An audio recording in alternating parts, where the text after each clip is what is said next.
یہ اللہ کی رحمتوں کا موسم بہار ہے اور اہل ایمان کے لیے کرم نوازیوں، رحمات، برکات اور انوار کا لوٹ سیل میلہ ہے، جس میں گناہ گاروں کی بخشش و مغفرت کا ساماں ہوتا ہے اور اللہ ماہ صیام کی ہر شب کو گناہ گار جہنم کی آگ سے آزاد فرماتا ہے۔ یہ بابرکت مہینہ اپنے دامن میں اتنی برکتیں لیے ہوئے جلوہ گر ہوتا ہے کہ رسول کریم صلی اللہ علیہ وآلہ وسلم نے ارشاد فرمایا، اگر لوگوں کو پتہ چل جائے کہ رمضان میں کیا ہے تو وہ آرزو کریں کہ پورا سال ہی رمضان رہے۔ اتنی برکتیں اور اتنی رحمتیں اللہ نے اس مبارک مہینے کے دامن میں ڈال دی ہیں۔ میں نے جو آپ کے سامنے آیت کریمہ تلاوت کی ہے، اس میں بھی اس مفہوم کو بیان فرمایا گیا کہ اے ایمان والو، تمہارے اوپر روزے فرض کیے گئے ہیں جس طرح تم سے پہلوں پہ فرض کیے گئے تھے۔ یا ایھا الذین آمنوا کتب علیکم الصیام کما کتب علی الذین من قبلکم۔ کیوں فرض کیے گئے؟ وجہ کیا ہے؟ لعلکم تتقون، تاکہ تم متقی بن جاؤ، تم پرہیزگار بن جاؤ۔ تو روزے کی فرضیت کا نتیجہ تقوی کا حاصل ہونا ہے، اتقاء کی دولت کا نصیب ہونا ہے۔ تو اس آیت کریمہ میں تین چیزیں بیان کی گئی۔ سب سے پہلی، پرانی جتنی بھی کتابیں ہیں، اناجیل ہیں، تورات ہے، اس میں روزہ داروں کی تعریف موجود ہے، اور حضور علیہ السلام جب اس دنیا پہ تشریف فرما ہوئے تو آقا کریم روزے کی فرضیت سے پہلے بھی روزے رکھتے تھے۔ ویسے روزہ سن 2 ہجری کو فرض ہوا ہے، شعبان المعظم کے مہینے میں، لیکن اس سے قبل بھی ایام 20 کے حضور روزے رکھتے تھے، اور اس کے علاوہ بھی مختلف، اور 2 30 کے تھے۔ یہ بات ذہن میں رکھیے گا کہ روزے 29 ہوں، ثواب پھر بھی 30 کا دیا جاتا ہے۔ تو زیادہ تر جو رمضان المبارک تو ثواب پورے 30 کا ہی ہے۔ بعض لوگوں کو زیادہ ہی مسئلہ ہوتا ہے، 29 ہو جائیں تو یہ اللہ کا کرم ہے کہ روزہ رکھنا بھی نہیں پڑا اور 30ویں کا ثواب بھی مل گیا، لیکن وہ شور مچا دیتے ہیں کہ یہ روزہ کھا گئے ہیں۔ میرا نہیں خیال کہ کسی کو اپنے ذمے 29 روزے ہوں یا 30 ہوں، اللہ ثواب پورے 30 کا ہی عطا کرتا ہے۔ روزہ اللہ تعالیٰ جل شانہ کی رضا اور اس کی محبت کے حصول کا ذریعہ ہے، اور اس کا عملی نتیجہ جو اس آیت کریمہ میں بیان کیا گیا وہ تقوی ہے، لعلکم تتقون۔ روزہ اس لیے فرض کیا گیا کہ تمہیں تقوی نصیب ہو جائے، اتقاء کی دولت نصیب۔ اب سوال یہ ہے، کیا تقوی بھوک اور پیاس سے حاصل ہوتا ہے؟ پیاس کاٹنے سے، بھوک کاٹنے سے کیا تقوی نصیب ہو جاتا ہے؟ صبح سے لے کر شام تک روزہ رکھنے جو بھوک اور پیاس کاٹی ہے، اس کا مقصد رزق بچانا نہیں ہے، بلکہ وَيُزَادُ فِيهِ رِزْقُ الْمُؤْمِنِ، ماہ صیام میں مومن کا رزق بڑھ جاتا ہے۔ تو یہ کوئی خوراک بچاؤ مہم نہیں ہے، بلکہ رزق تو بڑھ جاتا ہے، لیکن اس کے باوجود 20 گھنٹے، 17 18 گھنٹے پیاس اور بھوک کاٹنا، اس کا کوئی مقصد ہے تو وہ مقصد قرآن نے بیان کیا کہ اس کے نتیجے میں تمہیں اتقاء کی دولت میں، اور وہ یہ کہ ہمارے 2 دشمن ہیں جو ہمیں جادہ مستقیم سے ہٹانے کے لیے دن رات کوشاں ہیں، ایک شیطان اور دوسرا نفس۔ یہ 2 دشمن ہمارے جب انکار سجدہ کیا تو ہم تو یہ کہتے ہیں کہ ہمیں شیطان نے بہکا دیا، لیکن شیطان نے جب انکار سجدہ کیا اور خود بہک گیا تو اس وقت کوئی دوسرا شیطان تو نہیں تھا جس نے شیطان کو بہکایا، وہ نفس تھا جس نے شیطان کو شیطان بنایا۔ اس نے اندر سے کہا انا خیر منہ، میں بہتر ہوں۔ تو یہ انانیت جو تھی، انا خیر منہ، اس نے اس کو بہکایا۔ تو شیطان کو شیطان بنانے والا نفس ہے، تو نفس شیطان سے بھی بڑا دشمن ہے۔ ایک بزرگ تھے، وہ ساری زندگی اپنی زبان پہ انا کا لفظ نہیں آنے دیتے تھے. اس مفہوم کو بیان کرنا ہوتا تو وہ الفاظ دیگر بیان کرتے. میں کا لفظ، انا کا لفظ وہ اپنی زبان پہ سارے کا لو لو، ان کی زبان پہ یہ لفظ آتا کہ انہیں میں جاتا ہوں، اور ان کی زبان پہ یہ لفظ آئے ہی آئے. چلے گئے. بزرگ تشریف فرما تھے، نماز کا وقت قریب ہو رہا تھا. حضرت ایک مسئلہ پوچھنے آیا ہوں. کہا پوچھیے. شیطان کو کس چیز نے برباد کیا؟ حضرت آپ تو بولیں گے کہ میں نے، آنا نے. تو کہوں گا جیسے بھی ہوا ان کے زبان پہ لفظ میں تو آ ہی گیا نا. تو وہ بزرگ بھی بڑے سیانے تھے، اس کی نیت کا کھوٹ سمجھ گئے. فرمانے لگے بیٹا نماز کا وقت ہو گیا ہے، نماز پڑھ لیتے ہیں پھر اس پہ بات ہوتی ہے. نماز ہوئی، سلام پھرا تو خود ہی فرمانے لگے کسی نے کہا تھا کہ شیطان کو کس چیز نے برباد کیا؟ جواب دینا چاہ رہا ہوں. کس نے پوچھا تھا؟ جھٹ کھڑا ہو گیا. میں نے. کہا اسی چیز نے اس کا بیڑا غرق کر دیا. تو جو نفس تھا وہ شیطان کو شیطان بنانے والا ہے. تو ہمارے ساتھ نفس بھی لگا ہوا ہے، ہمارے پیچھے شیطان بھی لگا ہوا ہے. شیطان بھی بڑا مکار دشمن ہے، چھوٹا دشمن یہ بھی نہیں ہے. یہ ہماری متاع عزیز کو، متاع ایمان کو، متاع عمل کو، متاع خلوص کو لوٹنے کے لیے دن رات مستعد اور فعال رہتا ہے. اللہ کے محبوب نے فرمایا الشیطان جاسم علی قلب ابن آدم فاذا ذکر اللہ خانسا واذا غفل وسوسہ. شیطان اولاد آدم کے دل پہ قبضہ جما کے بیٹھ جاتا ہے. جب یہ اللہ کا ذکر کرتا ہے تو بھاگ جاتا ہے، اور جب یہ اللہ کے ذکر سے غافل ہوتا ہے تو یہ وسوسہ اندازی کرتا ہے. تو شیطان اولاد آدم کے دل پہ قبضہ جماتا. اسے پتہ ہے کہ دل قابو میں آ گیا تو پورا بدن قابو میں آ گیا، چونکہ میرے اعضائے بدنیاں میرے دل کے تابع ہیں. موسم اچھا ہے، رت سہانی ہے، صحن چمن میں پھول کھلے ہیں، لیکن میرا دل نہیں چاہ رہا تو ٹانگیں جنبش ہی نہیں کریں گے. مرغن غذائیں سامنے پڑی ہیں اور آپ کا تقاضا ہے کہ جناب لے لیجئے، لیکن میرا جی نہیں چاہے گا تو ہاتھ جنبش نہیں کریں گے. آسمان ستاروں اور کہکشاؤں سے بھرا ہوا ہے، جی نہیں چاہے گا تو نظر نہیں اٹھے گی. آپ سماعتیں بچھائے بیٹھے تھے، جی نہیں چاہے گا زبان نہیں بولے گی. تو پورے آزاد دل کے تابع ہیں، اور اگر دل شیطان کے تابع ہو گیا، اس کے ہتھے چڑھ گیا، تو پھر اعضاء وہی کریں گے جو شیطان چاہے گا. اور اگر یہ دل مالک کی محبت سے سرشار ہوگا تو پھر دل جو چاہے گا وہی اعضاء کریں گے. تو دل اللہ کی نافرمانی کی چاہت ہی پیدا نہیں ہونے دے گا، تو اعضائے بدنیاں کا رخ بھی اللہ کی رضا کے حصول کے لیے ہوگا. تو شیطان بھی قبضہ دل پہ جماتا ہے اور دل کو قابو میں کر کے حضرت انسان کا بیڑا غرق کرتا ہے. اللہ تعالیٰ کا کرم یہ ہوا اذا جاء رمضان سلسلۃ الشیاطین. اللہ کے محبوب علیہ السلام ارشاد فرماتے ہیں جب ماہ صیام آتا ہے تو شیاطین جکڑ دیے جاتے ہیں، جنت کے دروازے کھول دیے جاتے ہیں، جہنم کے دروازے بند کر دیے جاتے ہیں. اب ہمارے دو دشمن تھے، ایک نفس اور دوسرا شیطان. دونوں کے مقابلے میں ناتواں اور کمزور جان کو مقابلے میں آنا پڑتا تھا. لیکن جب ماہ صیام آیا، یہ ماہ انور آیا، تو ہمارے دو دشمنوں میں سے ایک دشمن باندھ دیا گیا. اب ہمارا مقابلہ صرف ایک دشمن سے رہ گیا. دیکھیے ماہ رمضان آتا ہے تو مسجدوں کے در کشادہ ہو جاتے ہیں، لوگوں کا رجحان دین کی طرف ہوتا ہے. جو 5 نمازیں بھی نہیں پڑھتے ہوتے ان کو تراویح میں بھی کھڑا ہوتا دیکھتے ہیں. اہتمام ہوتا ہے، نیکی کا، صدقہ و خیرات کا ماحول پیدا ہوتا ہے. ایسا کیوں ہے کہ شیطان بن گیا؟ لیکن اس کے باوجود نظر بھٹک رہی ہے، خیالوں میں آوارگی ہے، اور رشوت کا بازار گرم ہے. کیوں؟ کہ ابھی نفس موجود ہے. تو نیکی کا جو ماحول پیدا ہوا یہ شیطان کے بن جانے کی وجہ سے، اور برائی کا ماحول اب بھی موجود ہے یہ نفس کے موجود ہونے کی وجہ سے. تو ہمارے دو دشمن ہیں جو ہمیں جادہ مستقیم سے ہٹاتے ہیں، ایک شیطان اور دوسرا نفس.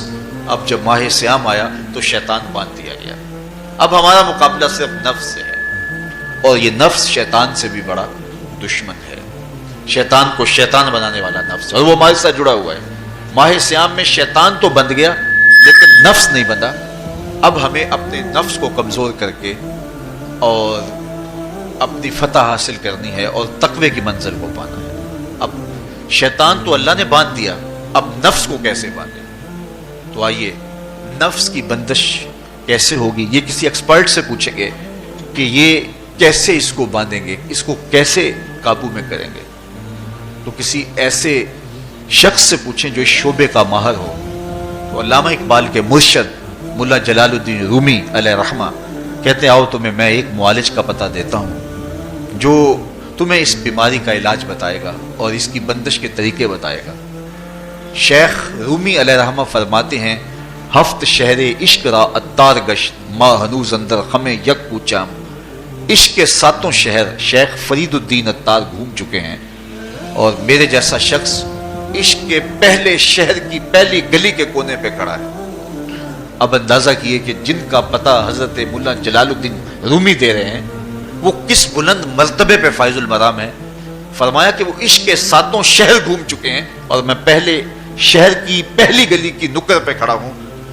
اب شیخ فرید الدین علیہ رحمہ سے پوچھئے کہ شیطان تو بند گیا، اب نفس کا وبال ہمارے اوپر پڑ رہا ہے اور ہم اس کے باوجود ماہ صیام کے اندر گناہوں میں منہمک ہیں، تو ہمیں بتایا جائے کہ اس نفس کا علاج کیسے کیا جائے، ہمیں آپ کا پتہ بتایا گیا ہے۔ تو شیخ فرید الدین اتار بولے نفس نتواں کشت الا باسے چیز بات گوئم یاد گیرش اے عزیز۔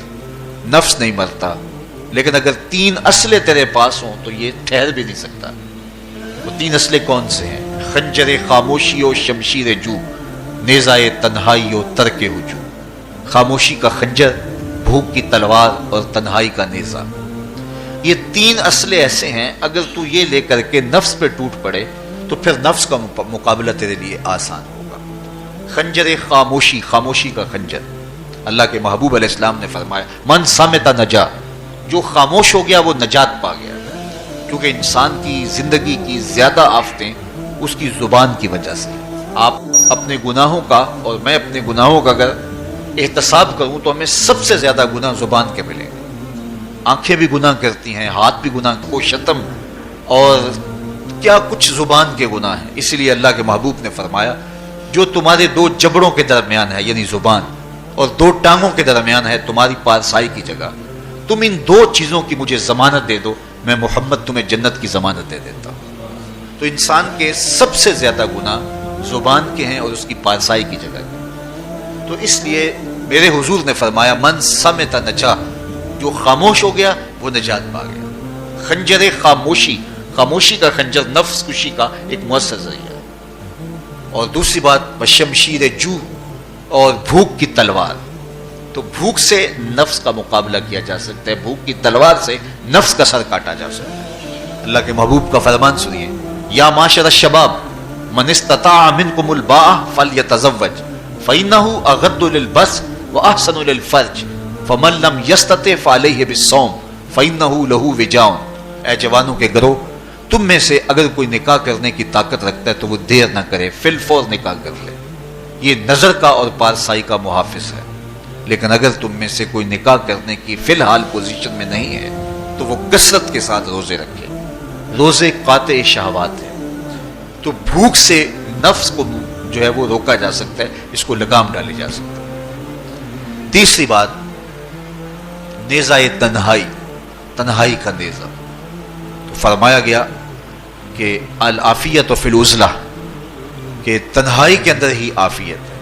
جب مجلسوں میں غیبت کی بدبو پھیلتی ہو اور چغلی کا ماحول معاشرے کا جزو لا ینفک بن جائے اور مجالس کے اندر نظروں کی پاکیزگی کا قائم رہنا مشکل ہو جائے اور انسان کی زندگی کے اندر گناہوں کا بہت بڑا سبب مجلسی زندگی ہو تو پھر اس سے تنہائی بہتر ہے۔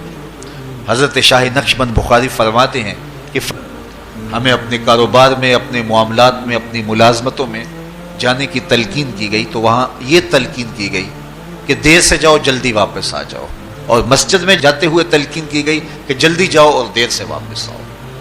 لیکن ہم مسجد کے دروازوں پہ جب دور موجود میں رش دیکھتے ہیں کہ لوگ بہت جلدی نکلنا چاہتے ہیں، حتیٰ کہ کندھوں سے کندھے ٹکرا رہے ہوتے ہیں کہ جلدی سے باہر نکل جائیں، حالانکہ وہ عافیت کی جگہ ہے، 2 منٹ زیادہ بھی ہو جائیں تو کوئی حرج نہیں ہے۔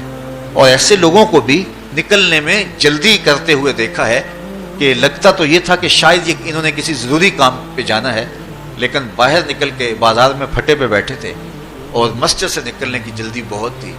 تو مسجد میں جلدی جاؤ اور دیر سے واپس آؤ، اور بازار میں دیر سے جاؤ اور جلدی واپس آؤ، لیکن ہمارے رویے اس کے برعکس ہو گئے۔ تو تنہائی میں عافیت ہے، خاموشی میں عافیت ہے، اور بھوک میں عافیت ہے، اور یہ ساری چیزیں روزے میں میسر ہیں۔ فرمایا تم سے اگر کوئی شخص الجھے، بحث کرے، لڑائی کرنا چاہے تو تم اسے کہو انی صائم، میں نے روزہ رکھا ہوا ہے۔ اسی طرح جو ہے وہ روزے سے آپ کو یکسوئی ملے گی، قرآن مجید کی تلاوت کا ماحول ہوگا اور تم بھوک کاٹو گے، اور یہ تینوں چیزیں تمہارے نفس کو کمزور کرنے والی ہیں۔ شیطان بند گیا، نفس کمزور ہو گیا، اور جب نفس کمزور ہو گیا، کمزور ہوتا ہے، یہ نفس مرتا نہیں ہے، یہ تو کوئی ہے باج فقیراں کسے نہیں ماریا، باہو ظالم چور اندر تک، یہ اندر والا چور جو ہے وہ اتنی آسانی سے قابو آتا ہی نہیں ہے، یہ پھر سر اٹھا لیتا ہے، اس کو جتنا کچلو یہ کچھ عرصے کے بعد تھوڑی سی خوراک ملتی ہے تو پھر سر اٹھا لیتا ہے۔ حضرت باجید بستامی کہتے ہیں میں نے اپنے نفس کو ایک دن کہا کہ میں تجھے خوراک بھی نہیں دیتا اور تو پھر بھی موٹا تازہ ہے، تو میرے نفس نے مجھے کہا کہ اے بایزید جب تم بازار سے گزرتے ہو تو لوگ انگلیاں اٹھا اٹھا کہتے ہیں یہ بایزید جا رہا ہے، یہ بایزید جا رہا ہے، تو مجھے میری غذا اور خوراک اس سے مل جاتی ہے۔ تو یہ خوراک ہوتی ہے نفس کی، تو نفس بہت ظالم ہے اور ساری زندگی اس سے لڑتے ہوئے گزرتی ہے۔ وہ کسی نے کہا تھا نا تمام عمر طوفان سے کھیلتے گزری، نیا کے ڈوبنے کا ڈر بھی رہا، تو یہ ساری زندگی اس طرح ٹکراتے ہوئے سے گزرتی ہے، لیکن جب کمزور ہو جائے تو پھر یہ شیطان کو جو ہے وہ موقع نہیں دیتا ہے۔ لیکن اگر نفس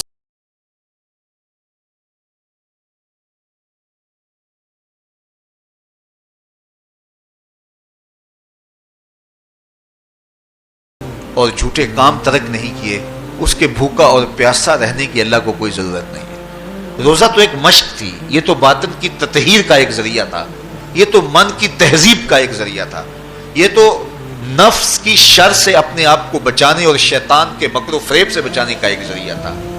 دیکھیے شیطان بند جاتا ہے ماہ صیام میں، حدیث واضح ہے، لیکن نفس موجود رہتا ہے۔ اگر نفس کمزور ہو گیا تو شیطان چھٹ کے بھی کچھ نہیں کرے گا، کیونکہ شیطان باہر کا دشمن ہے، نفس اندر کا دشمن ہے۔ جب تک اندر والا دشمن ساتھ نہیں دیتا، باہر والا دشمن کچھ نہیں کر سکتا۔ ہمارے دیہاتوں میں چوری ہو جائے تو بوڑھے بزرگ سر جوڑ کے بیٹھ جاتے ہیں کہ چور کہاں سے آیا، کیسے آیا، تو ایک نقطے پہ سارے متفق ہوتے ہیں کہ اندر کا کوئی بھیتی ضرور موجود ہے۔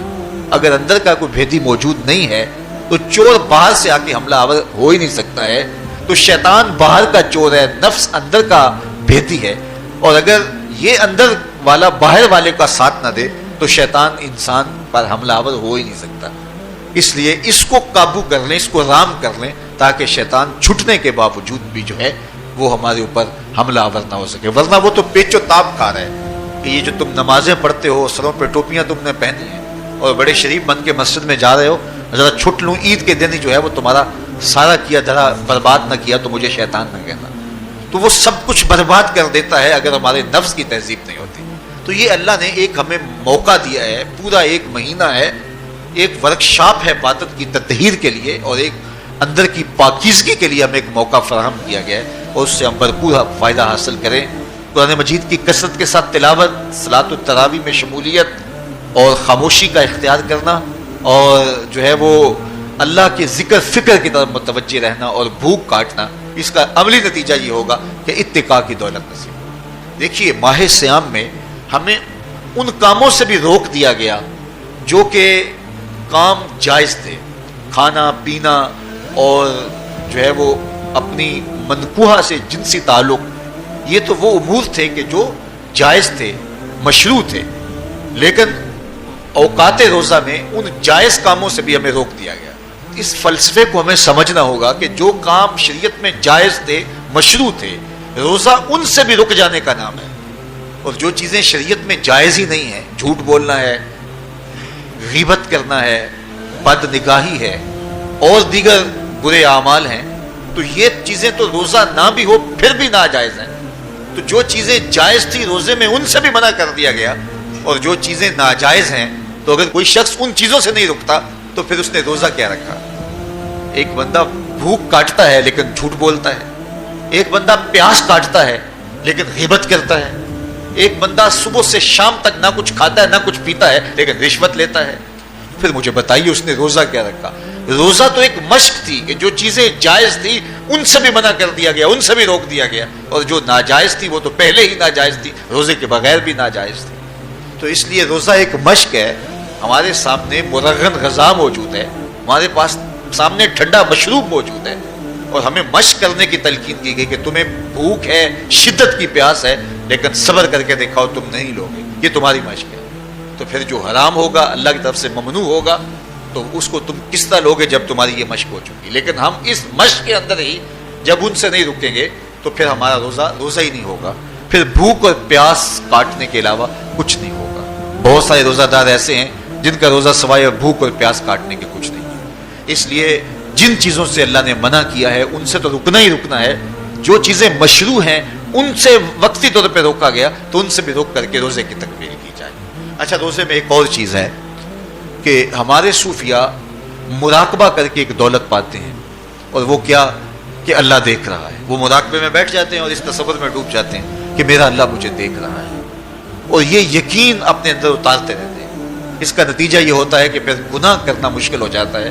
یہ تصور جب بندے کے ساتھ جڑ جاتا ہے کہ میرا اللہ مجھے دیکھ رہا ہے۔ ماہ سیام میں یہ دولت اللہ بانٹ دیتا ہے۔ جو مراقبے سے صوفیاء حاصل کرتے ہیں اللہ تعالیٰ اس دولت کو اہل ایمان پہ چھڑک دیتا ہے۔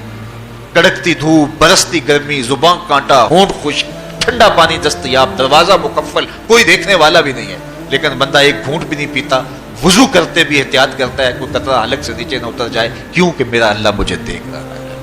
جو چیزیں صوفیاء کو مراقبے سے نصیب ہوتی ہیں ماہ سیام میں اللہ اس دولت کو بانٹ دیتا ہے، چھڑک دیتا ہے، بارش کی طرح وہ دولت برستی ہے، اور یہ تصور ہمارے ساتھ جڑ جاتا ہے کہ میرا اللہ مجھے دیکھ رہا ہے۔ ہم پانی نہیں پیتے، اللہ دیکھ رہا ہے، مرغن غذائیں موجود ہیں کہ اللہ دیکھ رہا ہے۔ تو میں یہ پوچھتا ہوں کہ ہم کھانا نہیں کھاتے کہ اللہ دیکھ رہا ہے، ہم پانی نہیں پیتے کہ اللہ دیکھ رہا ہے، لیکن جب رشوت لے رہے ہوتے ہیں اللہ اس وقت نہیں دیکھتا؟ جب نظر بھٹک رہی ہوتی ہے اللہ اس وقت نہیں دیکھتا؟ جب خیال بہک رہا ہوتا ہے اللہ اس وقت نہیں دیکھتا؟ جب سوچوں میں آوارگی آتی ہے اللہ اس وقت نہیں دیکھتا؟ تو یہ صرف وہ کھانے اور پینے کو ہی دیکھ رہا ہے، باقی امور زندگی کو نہیں دیکھ رہا، اور وہ کیا صرف رمضان میں دیکھتا ہے، غیر رمضان میں نہیں دیکھتا؟ تو یہ جو نور اترا تھا ماہ سیام میں، اس کو اپنے اندر اگر جذب کر لیا جائے تو زندگی سنور جاتی ہے۔ جو مراقبوں سے حاصل ہوتا تھا ماہ سیام میں وہ میل کی طرح برسا، اور ہم اس کے اپنے اندر سمو لیں، جذب کر لیں، تو نتیجہ یہ ہوگا کہ ہماری زندگی نور نہ لا نور ہو جائے گی۔ اور یہ تصور جب انسان کی زندگی میں جم جائے تو یہ گناہوں سے روکنے کا مؤثر ذریعہ ہے کہ میرا اللہ مجھے دیکھ رہا ہے۔ مجھے بتائیے اس سے بڑا ہیجان انگیز بھی کوئی منظر ہو سکتا ہے کہ حسن کی پتلی ہے اور جو ہے وہ اس کی ایک ایک ادا اور اشوے سے قیامتیں پھوٹتی ہیں، اور وہ خود جناب یوسف کے سامنے اپنے حسن کو پیش کر رہی ہے، ساتوں دروازے بھی مکفل ہیں، بت کے اوپر بھی کپڑا ڈال لیا، اور زلیخا حضرت یوسف کو خود کہہ رہی ہے تالک یوسف اب تو آ جاؤ نا، ذرا آنکھ اٹھا کے میرے جلوے دیکھو۔ لیکن جناب یوسف کیا بولتے ہیں؟ قال معاذ اللہ، میں اللہ کی پناہ میں آتا ہوں۔ کہا تو 7 دروازے بند کر کے لوگوں کی نظروں سے چھپ گئی، اور موٹا کھیس ڈال کے اپنے زوم میں اپنے جھوٹے خدا سے بھی شرم کرتی ہے اور اس سے چھپ گئی، میں اس خدا سے حیا کیوں نہ کروں جو 7ویں کوٹھڑی میں بھی دیکھ رہا ہے۔ پھر اتنی روشنیاں برسی، اتنا یقین برسا کہ گناہ کیا، گناہ کا تصور بھی محال ہو گیا۔ تو مجھے بتائیے کتنا ہیجان انگیز منظر تھا جب حسن قدموں میں بچھنے کے لیے خود بےتاب تھا، اور حضرت یوسف جوان رانا ہے، جوانی اور شباب پورے باقپن پہ ہے، اور ادھر حسن مچل مچل کے قدموں میں بچھ رہا ہے، لیکن یہ جذبہ کہ میرا اللہ مجھے دیکھ رہا ہے ایسی رکاوٹ بنتا ہے۔ قال معاذ اللہ، کہا میں اللہ کی پناہ میں آتا ہوں۔ تو یہ یقین جب بندے کے ساتھ جڑ جاتا ہے کہ میرا اللہ مجھے دیکھ رہا ہے، تو پھر انسان کے لیے گناہ سے بچنا کوئی مشکل نہیں ہوتا۔ گھر میں فاقے ہوں، مشکل میں بندہ پھنسا ہو اور اس کو رشوت مل رہی ہو تو پھر اپنا ہاتھ روکنا بڑا مشکل ہوتا ہے، بلکتے بچوں کا خیال آتا ہے۔ لیکن جب یہ خیال ہو کہ میرا رب میرا رازق ہے اور میرے اس عمل کو دیکھ رہا ہے تو پھر بندہ اس کو پرے کا کی حیثیت بھی نہیں دیتا، اور جب وہ پاؤں کی ٹھوکر پہ بھی نہ رکھے تو پھر اللہ فرماتا ہے وَيَرْزُقُهُ مِنْ حَيْثُ لَا يَحْتَسِبُ، تو یہ کر کے دیکھ میں تجھے وہاں سے رزق دوں گا جہاں سے تجھے گمان بھی نہیں ہوگا۔ تو اپنے یقین کو کھڑا کر کے دیکھ، میرے اوپر اعتماد کر کے دیکھ۔ میرے حضور نے فرمایا اللہ پر توکل کرنے کا جو حق ہے اگر تم ادا کرو وہ تمہیں ایسے رزق دے جیسے پرندوں کو عطا کرتا ہے۔ صبح گھر سے نکلتے ہیں خالی پیٹ ہوتے ہیں، ہمیں تو پتہ ہے دفتر میں جانا ہے، ہمیں تو پتہ ہے دکان پہ جانا ہے، ہمیں تو پتہ ہے فیکٹری میں جانا ہے، ہمیں تو پتہ ہے کہ ہم نے فلاں جگہ جا کے دہاڑی لگانی، لیکن ان کا کوئی کاروبار نہیں ہوتا، کوئی فیکٹری نہیں ہوتی۔ جدھر جی آیا صبح جو ہے وہ اڑان بھر دی، بند توکل پنچھی اڑ دے، خرچ نہ پلے زیرا ہو، نہ کوئی راس ہے نہ کوئی کاروبار ہے۔ لیکن کبھی ایسا نہ ہوا کہ شام کو خالی پیٹ آئے ہوں۔ تو کہا اگر تم اللہ پہ توکل کر لو وہ بھی تمہیں ایسے رزق دے جیسے پرندوں کو رزق عطا کرتا ہے۔ پرندوں میں سے ایک پرندہ ہے ہنس، یہ سچے موتی کھاتا ہے، اور آپ پنساری کے پاس موتی لینے جائیں تو ہزاروں روپے تولے کے ماشے کے حساب سے آپ لیں تو پھر بھی آپ سوچتے ہیں کہ پتہ نہیں یہ خالص دیے یا نہیں دیے۔ وہ اتنے نایاب اور کامیاب ہیں کہ آپ ماشوں اور تولوں میں خریدتے ہیں اور پھر بھی آپ کو شک رہتا ہے کہ یہ خالص ہیں یا کہ نہیں۔ اور ہنس کھاتا ہی وہ ہے، اور دنیا پر ایک نہیں لاکھوں کروڑوں ہنس ہیں، اور روزانہ صبح و شام کھاتے ہیں اور پیٹ بھر کے کھاتے ہیں، اور اللہ انہیں روز عطا بھی کرتا ہے۔ تو یہ مالک وہ ہے، رازق ہے۔ جب اس پہ توکل اور اس پہ یقین پیدا ہو جاتا ہے تو پھر مشکل نہیں رہتا، پھر آسانی پیدا ہو جاتی ہے۔ تو روزوں میں اللہ تعالیٰ یہ یقین دیتا ہے کہ وہ مجھے دیکھ رہا ہے، بندہ یہ تیقن پیدا کر لیتا ہے کہ میرا اللہ مجھے دیکھ رہا ہے۔ بعض کا چھوٹے بچے روزہ رکھ لیتے ہیں تو مائیں بے چین ہو جاتی ہیں، جب دوپہر کے وقت پھول جیسے بچے کملا جاتے ہیں تو مائیں انہیں بند کمرے میں کوئی کھانا یا کوئی ٹافی یا کوئی اور چیز یا چاکلیٹ دیتی ہیں کہ بیٹے یہ کھا لو، تو وہ بچے نہیں کھا رہے ہوتے تو مائیں کہتے ہیں پتر کھا لو، کوئی نہیں دیکھ رہا، تو وہ بچے بھی کہتے ہیں اللہ دیکھ رہا ہے۔ تو وہ جو صوفیاء کو مراقبوں سے ملتا ہے وہ ایک بچے کو بھی نصیب ہو رہا ہے کہ میرا اللہ مجھے دیکھ۔ یہاں ایک اور بھی تسلی ہے، ہم ہزار گناہ گار سہی، ہم ہزار سیاہ کار سہی، لیکن ہمارا رب پہ کتنا یقین ہے رمضان میں پتہ چلتا ہے کہ اس ذات پہ ہمارا کتنا تیقن ہے، کتنا یقین ہے، جس کو دیکھا نہیں، چھوا نہیں، بات نہیں ہوئی، جو تصور خیال کی حدود سے بنا ہے، اتنا یقین ہے کہ ہم پانی نہیں لیتے، کھانا نہیں لیتے کہ میرا اللہ مجھے دیکھ رہا ہے۔ کاش کہ اس کو ہم اپنی پوری زندگی میں پھیلا لیں، اور اس کو زندگی میں جب ہم طاری کر لیں گے تو پھر گناہ کرنا محال اور ناممکن ہو جائے گا، اور زندگی نور علی نور ہو جائے گی، اور یہی تقوی کا حصول ہے۔ فرمایا اے ایمان والو، تمہارے اوپر روزے فرض کر دیے گئے جس طرح تم سے پہلوں پہ فرض کیے گئے تھے، لعلکم تتقون، تاکہ تم متقی بن جاؤ، تاکہ تم پرہیزگار بن جاؤ۔ حضرت سلمان فارسی رضی اللہ تعالی عنہ سے مروی ہے کہ جب شعبان کی 29 تاریخ ہوتی تو اللہ کے محبوب ہمیں خطبہ ارشاد فرماتے، اس میں رمضان المبارک کے فضائل بیان کرتے اور کہتے تمہارے پاس ایک شہر عظیم، عزت اور عظمت والا مہینہ آ رہا ہے جس کا ہر دن باقی سال کے دنوں سے افضل ہے، جس کی ہر رات باقی سال کی راتوں سے افضل ہے، اور اس میں ایک رات ایسی ہے لیلۃ القدر جو 1000 مہینے سے بہتر۔ تو یہ اللہ تعالیٰ کی رحمتوں کا روپ ہے، رحمتوں کے دروازے کھول دیے جاتے ہیں، اور روزہ دار کا روزہ بالخصوص عصر کے وقت، شام کے وقت، پچھلے پہر، روزہ دار کے خالی معدے سے جو ایک بو اٹھتی ہے، مہک اٹھتی ہے، اللہ کو کستوری سے بھی زیادہ محبوب ہوتی ہے۔ اللہ اکبر۔ اور فرمایا للصائم فرحتان، فرحت عند فطرہ و فرحت عند لقاء ربہ۔ روزہ دار کے لیے 2 خوشیاں ہیں۔ ایک خوشی اسے تب ملتی ہے جب وہ روزہ کھولتا ہے، سارے دن کی بھوک اور پیاس کاٹ کے، جب شام کو ٹھنڈا اور میٹھا مشروب اسے ملتا ہے، اور وہ مشروب اپنے جو ہے وہ منہ میں ڈالتا ہے، وہ معدے کی طرف اترتا ہے، تو اس کی زبان بولے نہ بولے اس کا ایک ایک انگ اللہ کی تسبیح بول رہا ہوتا ہے اور اللہ کا شکر ادا کر رہا ہوتا ہے۔ اس وقت اسے ایک عجیب فرحت ہوتی ہے کہ اتنا طویل لمبا روزہ تھا، شکر ہے کہ میرا روزہ تکمیل کو پہنچا۔ ایک روحانی مسرت، پھر روزہ کھلنے کے وقت اس کو بدنی مسرت، تو ایک فرمایا اس کو فرحت تب ملتی ہے جب وہ روزہ کھولتا ہے، وَفَرْحَةٌ عِنْدَ لِقَاءِ رَبِّهِ، اور دوسری فرحت اسے تب ملے گی جب روزے کے صلے میں اللہ اپنے رخ سے پردہ ہٹا دے گا اور اللہ اپنا دیدار عطا فرمائے گا۔ تو یہ روزے دار کے لیے خوشیاں ہیں۔ خوش نصیب ہیں وہ لوگ جو ماہ صیام کے روزے پورے خشوع و خضوع کے ساتھ رکھتے ہیں اور اس کی برکتوں سے مالا مال ہوتے ہیں۔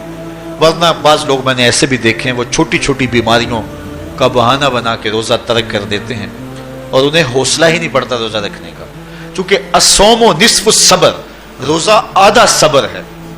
میں سمجھتا ہوں، میں شوگر کا مریض ہوں اور 4 سے 5 گھنٹے اگر مجھے کچھ کھانے کو نہ ملے تو میری طبیعت میں ایسا اضطراب اور بے چینی پیدا ہو جاتی ہے کہ میں گھر والوں سے الجھنے کی کیفیت میں بھی آ جاتا ہوں۔ لیکن ماہ صیام میں 20 گھنٹے بھی کاٹ لیتا ہوں، لیکن میری طبیعت پہ کوئی بوجھ اس لیے نہیں ہوتا کہ میں اللہ کی رضا کو اپنے ذہن کے ایک ایک گوشے میں رکھے ہوئے ہوتا ہوں۔ تو یہ آدھا صبر ہے، یہ صبر سکھاتا ہے۔ اور پھر روزے سے جب ہم بھوک کاٹتے ہیں تو غربا، مساکین، وہ لوگ جو بیچارے بھوک اور پیاس کاٹ کے زندگی گزارتے ہیں، ان کا بھی ہمیں خیال آتا ہے کہ ہمیں تو اپنے اختیار سے چند لمحوں کے لیے بھوک کاٹنی پڑی، تو اس کی کلفت اور اس کی اذیت اتنی ہے تو جو شخص مجبوری کی وجہ سے کاٹتے ہیں اور ان کے بلکتے بچے ان کے سامنے ہوتے ہیں تو پھر ان کا عالم کیا ہوگا. تو اس سے پھر صدقہ اور خیرات کا ماحول پیدا ہوتا ہے اور ہم غربا کو اپنے ساتھ خوشیوں میں شریک کرتے ہیں.